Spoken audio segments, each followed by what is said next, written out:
Ukraine সংঘাত নিয়ে আলোচনায় কিয়েভ ও ইউরোপ হেরে যাচ্ছে এবং এর সাক্ষী হচ্ছেন মার্কিন প্রেসিডেন্ট ডোনাল্ড ট্রাম্প।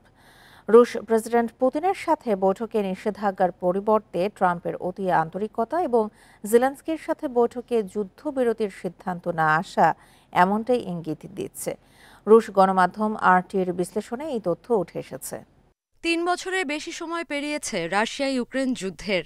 এরই মধ্যে ইউক্রেনের ২০% ভূখণ্ড নিয়ন্ত্রণে নিয়েছে মস্কো। বাইডেনের শাসনামলে ইউক্রেনকে ব্যাপক অস্ত্র সহায়তা দেয়া যুক্তরাষ্ট্র এখন এই সংঘাতের অবসান চায়। তাই ক্ষমতায় এসেই এই যুদ্ধ বন্ধে রেফারির ভূমিকায় রয়েছেন মার্কিন প্রেসিডেন্ট ডোনাল্ড ট্রাম্প। কূটনৈতিক প্রচেষ্টার পাশাপাশি করছেন দফায় দফায় বৈঠক।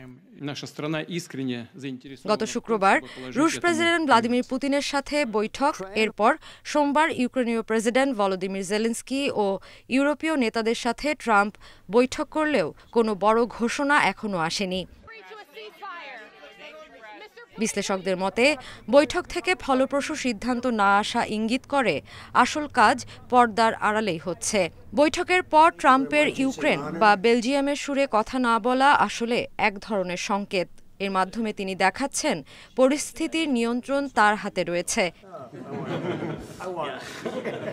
পুতিনের সাথে বৈঠকের পর নতুন কোনো নিষেধাজ্ঞা বা চাপ না আসা প্রমাণ করে মস্কো এই আলোচনায় এগিয়ে আছে। এমনকি ট্রাম্প যুদ্ধবিরতির দাবি থেকে সরে এসে সরাসরি শান্তি আলোচনার পক্ষে অবস্থান নিয়েছেন, যা রাশিয়ার জন্য অনেক বেশি অনুকূল। এদিকে ট্রাম্পের সাথে বৈঠকে নিজের প্রতি সমর্থন ও রাশিয়ার ওপর চাপ বাড়াতে চেয়েছিলেন জেলেনস্কি ও ইউরোপীয় নেতারা, কিন্তু তাদের প্রভাব খুব একটা দেখা যায়নি। বরং পুতিন জেলেনস্কিকে নিয়ে ত্রিপক্ষীয় বৈঠকের কথা বলেছেন ট্রাম্প। ফলে এই সংঘাত নিয়ে কূটনৈতিক আলোচনায় যে ইউক্রেন ও ইউরোপ হেরে যাচ্ছে এবং ট্রাম্প তার বড় সাক্ষী হচ্ছেন, তারই ইঙ্গিত পাওয়া যাচ্ছে। Sadia Afrin, independent news.